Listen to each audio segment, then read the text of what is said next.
예, CBS 박종희 한판 승부 배추 한판 바로 시작하겠습니다. 오늘도 함께하겠습니다. 배종찬 인사이트K 연구소장님 어서 오십시오. 안녕하십니까. G7 캐나다 배추도사 배종찬입니다. 아, 배추가 캐나다도 있군요. 그렇습니다. 네.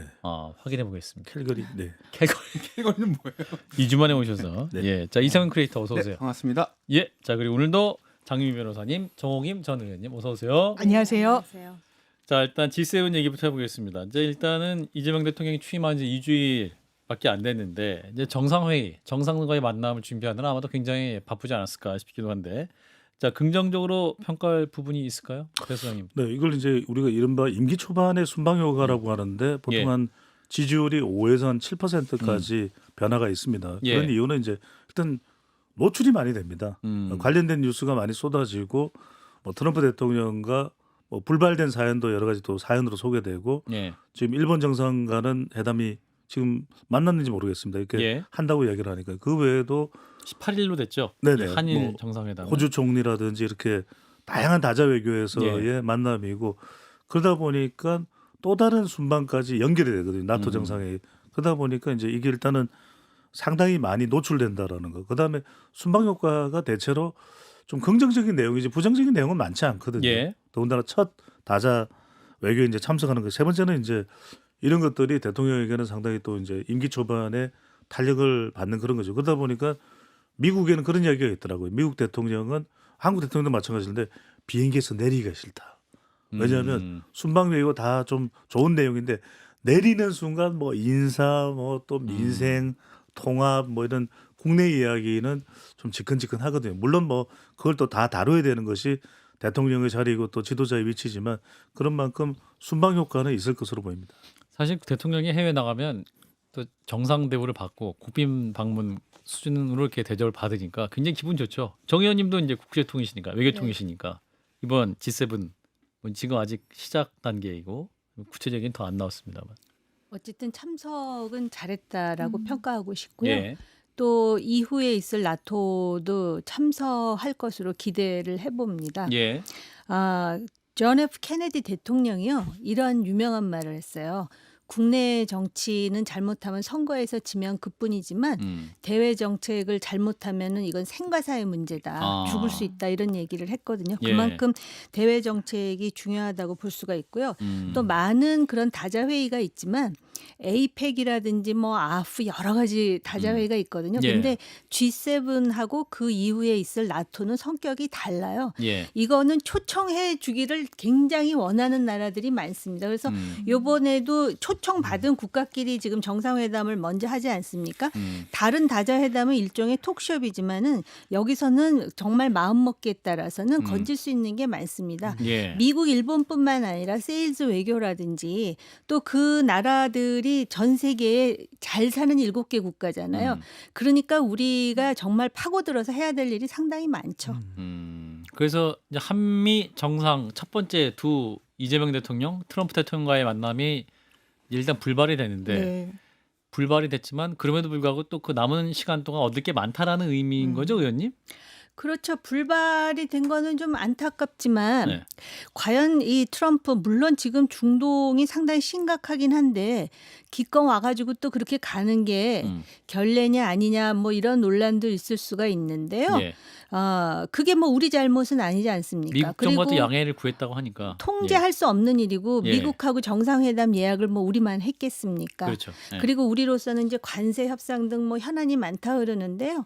제가 볼 때는 중국하고 일본과의 관세 협상이 결론이 아직 나질 않은 상황이에요. 예. 그래서 우리한테는 역설적이긴 하지만은 좀 지켜볼 시간이 있습니다. 장 변호사님. 저는 오늘 이재명 대통령이 그 전용 기한에서 약식 기자회견도 했잖아요. 예. 왜냐하면 6월 3일 날 대선이 있었어요. 지금 보름도 안 지났단 예. 말이에요. 그러면 이런 다자외교 무대에 나가는 거에 대해서 참모진들도 찬반 의견이 좀 갈렸다는 거고 너무 성급히 나가는 거 아니냐. 예. 내지는 그래도 대한민국이 이제 정상 국가로서 이제 외교 일선에도 나설 수 있도록 다 일상이 회복됐다라는 걸 정말 보여줄 필요가 있다. 굉장히 상징적인 의미가 있기 때문에 이 후자와 관련해서 본인이 이제 G7에 참여하기로 이제 결정 결정을 내렸다는 부분과 관련해서 이건 여야 진보 보수를 떠나서 대단히 긍정적으로 평가하시는 분들이 많으시더라고요. 예. 왜냐하면 지난 6개월 동안 뭐 국내도 그렇지만 외교 이런 국제 분야에서도 상당히 대한민국이 공백으로 있었고 지도자 자체가 이제 없는 상황이었기 때문에 예. 이 부분과 관련해서 일단 이재명 대통령이 해외 무대에 데뷔전을 치렀다는 것만으로도 이 국제 무대에 던지는 메시지가 또 대한민국이 이제 완전히 회복됐다라는 그런 메시지로 가 닿을 수 있을 것 같습니다. 예. 자, 그리고 또 하나의 중요한 만남, 한일 정상회담과의 만남인데 현지 시각으로 17일, 우리 시간은 내일 오후라고 얘기가 나오고 있는 것 같은데, 자, 정 의원님 어떻게 보세요? 또 중요한 만남이 될 수 있을 것 같은데.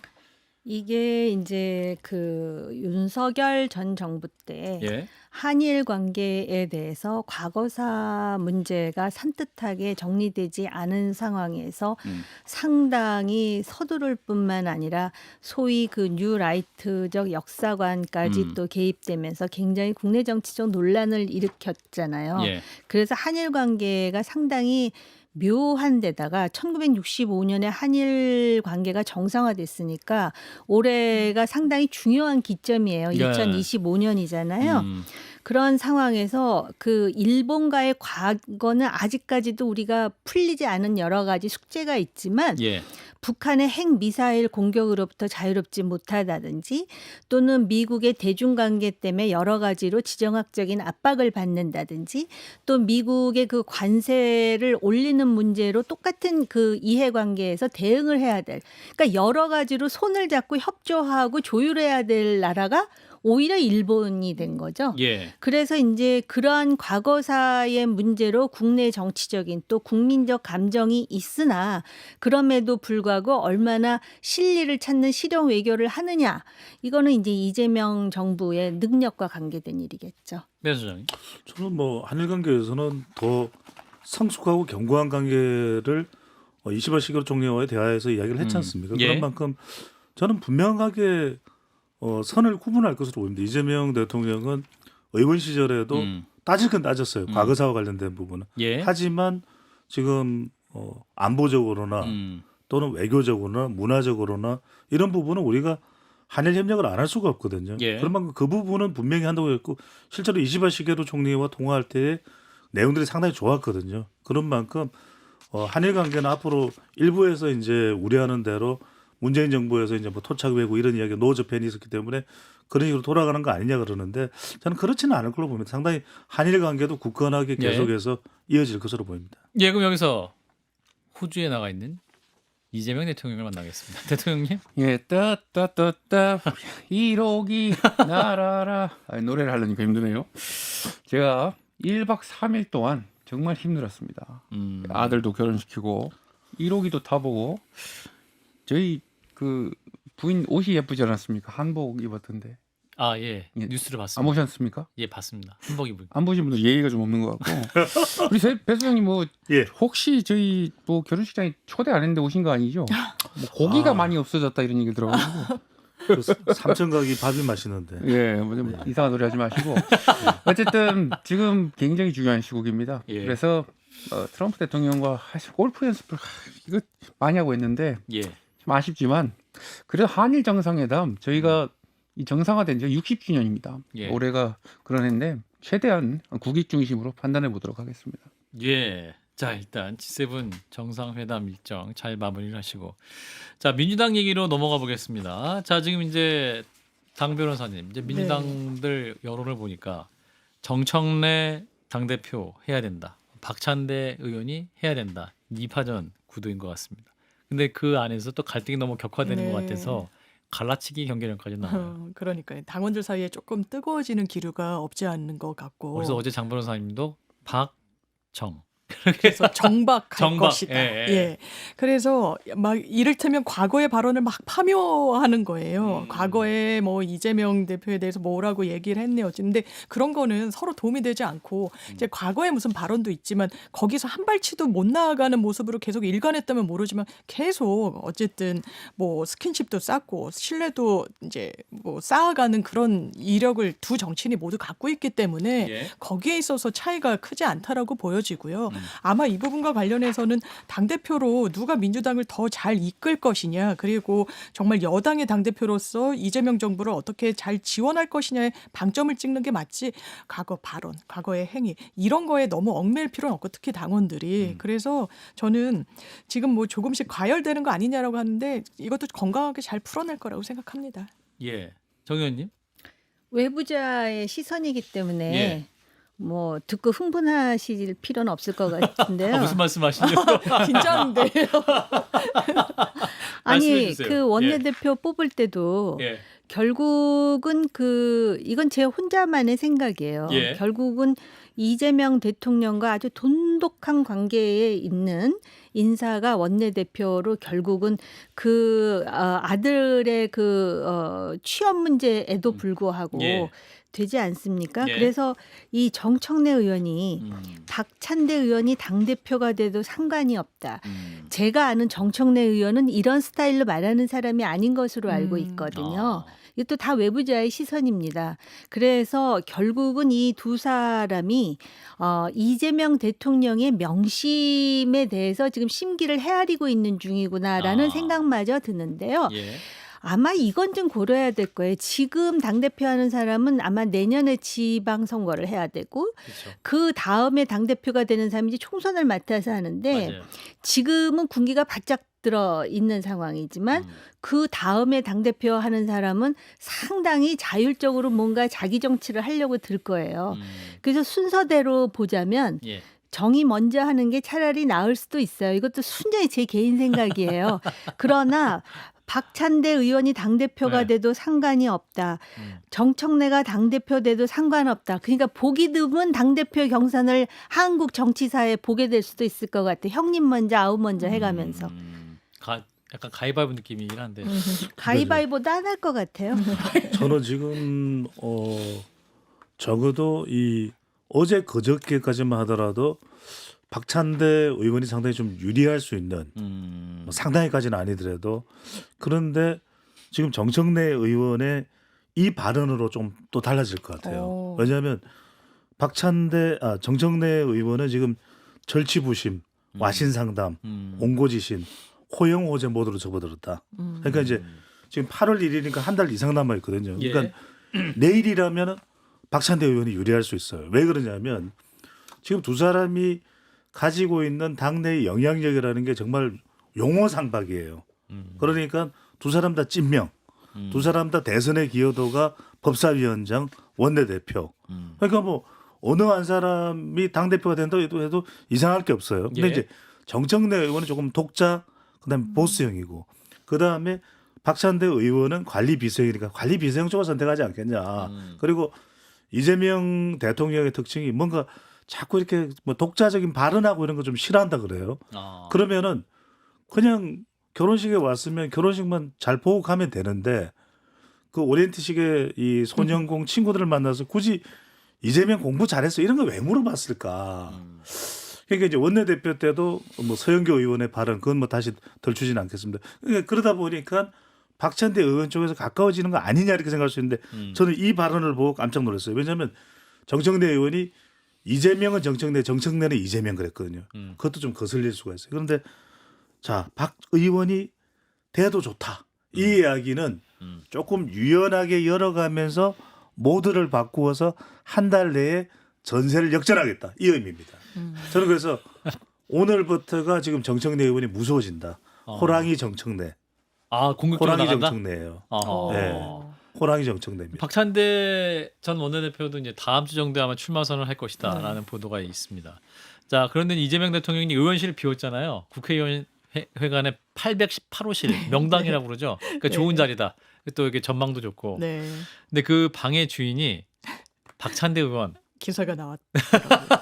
이거 의미심장합니까? 그러니까 기사를 쓸 정도라는 거죠. 기자들이 주목하고 있는 부분. 이제 방이 비었는데 대통령이 그 돼서 방을 나간 명당인데 이걸 누가 차지할 것이냐와 관련해서 기사의 제목은 이 대통령 쓰던 818호의 새 주인은 박찬대 이런 기사가 방금 근데 그 방을 냈습니다. 의원님 그 의원실 그 방 비었다고 치면 내가 가고 싶으면 갈 수 있는 거 아니잖아요. 그 방을 쓰던 분이 누구 주세요 이런 말 할 수 있어요? 제가 지금 그 말씀을 드리려고 예, 예, 그랬는데요. 예. 그건 제가 모르겠어요. 아 그러세요? 모르겠고 저는 예. 그 강도 안 보이고 잔디도 안 보이는 방에 있었기 때문에 초선 의원으로 네, 당시에 그것도 아. 비례대표기 때문에 예. 그랬는데 그 방을 쓰게 하는 것에 대해서 박찬대 원내대표가 나 이 방 쓸래 하고 밀고 들어가진 않았을 거 아닙니까? 그렇다면은 그 방을 쓰게 되는 과정에서 예. 과연 대통령이 그러니까 전님 그러니까는 방 주인이죠. 방을 예. 뺀 거니까 예. 과연 어떤 시그널을 줬을까 여러 가지 상상을 하게 돼. 왜냐하면 지난번 당대표 경선에서 그 누굽니까 김민석 수석 최고위원이 수석 최고가 되는 과정에서 여러 가지 해프닝이 있었잖아요. 그리고 결국은 그 최고위원 되는 사람들하고만 또 사진도 찍고 제 기억이 정확하다면 뭐 그런 식으로 시그널을 주는 것이 아. 권리 당원이라든지 그 당내 인사들한테 상당히 영향을 주는 것 같아요. 마치 또 이렇게 심기를 헤아리듯. 물론 저는 이해는 안 가요. 그렇긴 하지만 예. 그 818호를 박찬대 정청래 의원으로서는 아마 그 뒤통수를 맞은 듯한 느낌 아닐까. 제 상상이에요. 저는 근데 박찬대 의원이 만약에 이 방으로 들어간다면 패착이라고 봅니다. 왜냐하면 들어가면 안 돼요. 왜냐하면 감에 들어갈 수 없다. 이게 이 방을 들어가는 순간 방까지 방까지 차지 이건 안 돼요. 이런 방 탈출을 해야 돼요. 그래서 저는 적어도 이럴 때 박찬대 의원이 전략가로 옆에 누군가 조언을 해준다면 예. 인천에 친구들도 있겠죠. 817호를 들어가야 돼요. 아니 거기 근데 810방 누가 누가 있겠지. 있잖아요. 아니, 그 빌어야죠. 바꾸자. 빼달라. 아니, 그래서 그럼. 그 방 옆으로 예. 가겠다. 예. 아니 무슨 운동선수 영구 결번도 아니고 방을 비워놓을 수는 없지 않습니까? 장 변호사님이 정리해 주세요. 아니, 저는 들어가는 거에 너무 큰 의미 부여할 필요는 의미 없다. 없다. 아. 예, 빈 방에 누군가 들어가야 되지 않겠습니까? 예. 아마 국회 사무처에서 하는 걸로 알고 있고 예. 그런 교통 정리가 있지 않았나 개인적으로 추측해 봅니다. 근데 원래 자기 방이 있었을 거 아니에요. 박찬대 원내대표기 때문에 방도 좋았을 텐데 굳이 그 번호로 가는 거는 이게요. 생각보다 이 정치권이 민감해. 유치해요. 그래서 그런 거 다 있을 수 있어요. 그 의전 또 이거. 여야 불문하고.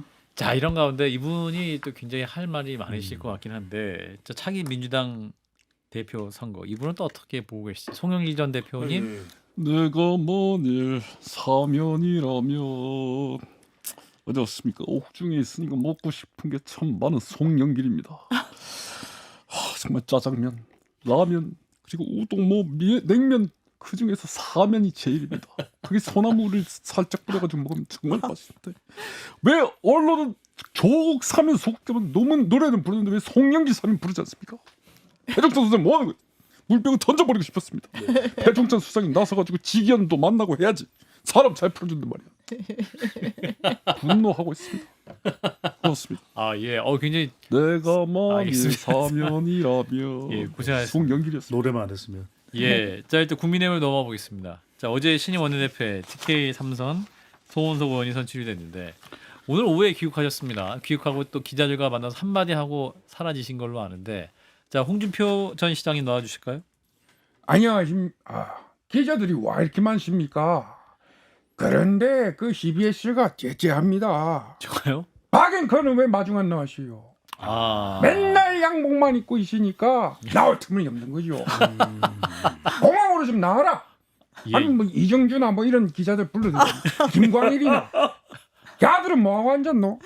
그 친구들 말은 바쁘고 또 스케줄이 있어서 친구들이 아니고 후배들. 그렇게 말하면 안 되죠. 예.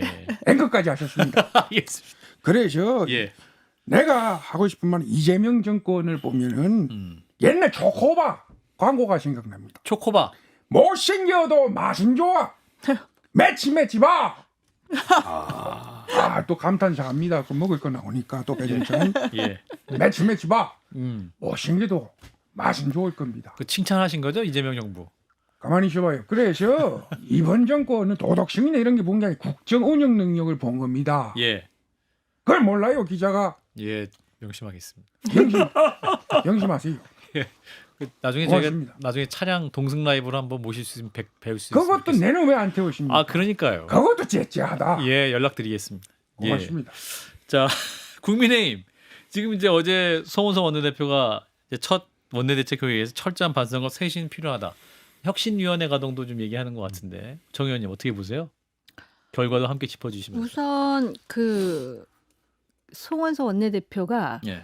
결선 투표도 없이 한 번에 60표. 과반으로 하는 거를 보니까 국민의힘은 변하기가 힘들겠다. 제가 볼 때 제가 내년 지방선거 얘기했는데 제가 볼 때는 예. 그 후에 총선 때까지는 변하지 않을 것 같다라는 우려도 들어요. 왜냐하면 지금 그 원내의 의원들은 자신의 어떤 재선이 중요한 것이지 과연 내년에 선거가 있다 그래서 당을 바꿔야 되겠다는 문제의식과 위기의식을 갖고 있는지에 대해서 그리고 이제 새로운 원내대표가 반성과 쇄신을 얘기하는데요.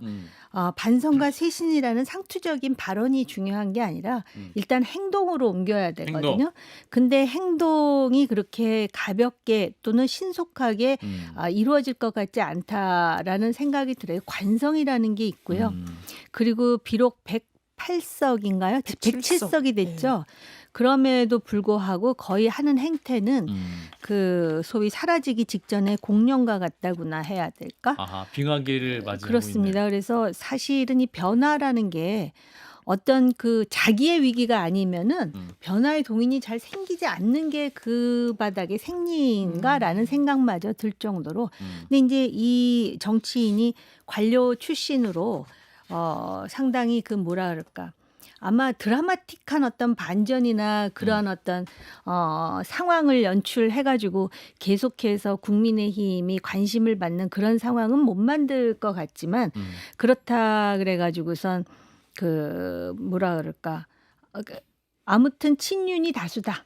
그래 친윤의 그 그림자가 아직도 짙게 배어 있다. 이렇게 조심스럽게 생각 들어요. 그 그림자가 다음 총선까지도 갈 것 같다라는 말씀하시는데 배 그러니까 소장님. 이제 가장 중요한 건 핵심은 뭐 원내대표가 혼자서 할 수 있는 것도 아니고 저는 혁신위원장을 누구로 하느냐가 중요할 것 같아요. 예. 과연 그 혁신위원장이 주도하는 혁신이 가능할 수 있느냐.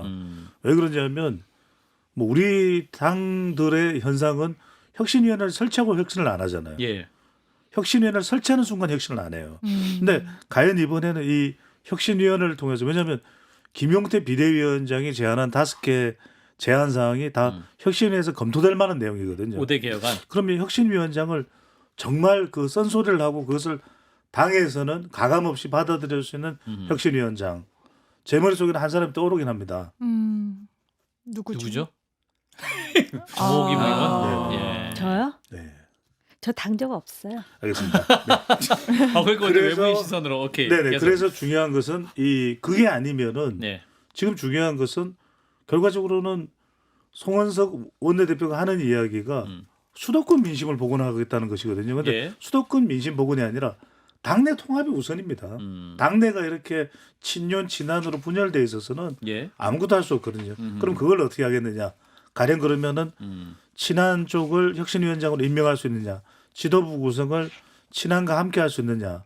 이게 참 쉽지 않은 일이거든요. 예. 그러니까 과연 이걸 송원석 원내대표가 다 설득을 해서 내부에서도 60명의 의원을 설득을 해야 되잖아요. 그러면 과연 그것을 어떻게 할 수 있느냐? 그게 달리는 거죠. 그러니까 지금은 저도 이제 선거 끝나고 나서는 경포정이 돼서는 안 된다. 경기도를 포기한 정당이 돼서는 안 된다. 사포정 40대를 포기한 정당이 돼서는 안 된다. 이거는 지금은 당내를 어떻게 하나로 똘똘 뭉치게 하느냐. 이게 핵심인 거죠. 장 변호사는 짧게. 저는 송원석 원내대표의 그 면면을 보면 정통 관료 출신이고 김병기 또 신임 원내대표도 정부 기관에 있었고 하니까 이게 합이 잘 맞지 않을까라는 기대감은 있고 근데 예. 당내 쇄신과 관련해서는 저라면 당원 투표를 할 것 같아요. 계엄, 탄핵에 대해서 입장 어떠냐. 그 집단지성을 보여줬던 당원들의 힘을 믿고 쇄신안을 지금 이 정치적 모멘텀을 활용할 텐데 그러기에는 이 친윤계의 지원을 받았다는 점이 정치적 한계로 작용할 것 같습니다. 예, 이제 마지막으로 이분을 만나면서 마무리하겠습니다. 요즘 사람을 많이 만나시는 것 같아서 자, 오세훈 서울시장 나와주시죠. 아름다운 서울에서 자 김병민 부시장님 오늘 만찬에 초대한 게스트들 다 부르셨나요? 아유 김용태 비대위원장님 어서 오십시오. 그리고 김재섭 우리 근육이 좀 더 커진 것 같습니다. 의원님. 마지막으로 우리 주황색 유니폼이 어울리는 남자 우리 이준석 의원님 대선 때 고생들 많으셨습니다. 이준석 의원님은 식탁 위에 학식 많이 드시고 또 젓가락도 조심하셔야죠. 앞으로 보수의 혁신과 쇄신을 위해서 저도 부단히 노력하겠다 이런 생각이 듭니다. 근데 요즘 또 행보가 서울에서 알겠습니다. 바르렵니다. 예, 한번 조만간 한번 뵙길 바라겠습니다. 저도 그렇게 생각합니다. 자, 배종찬 소장님, 유상민 크리에이터 두 분 고맙습니다. 감사합니다. 감사합니다.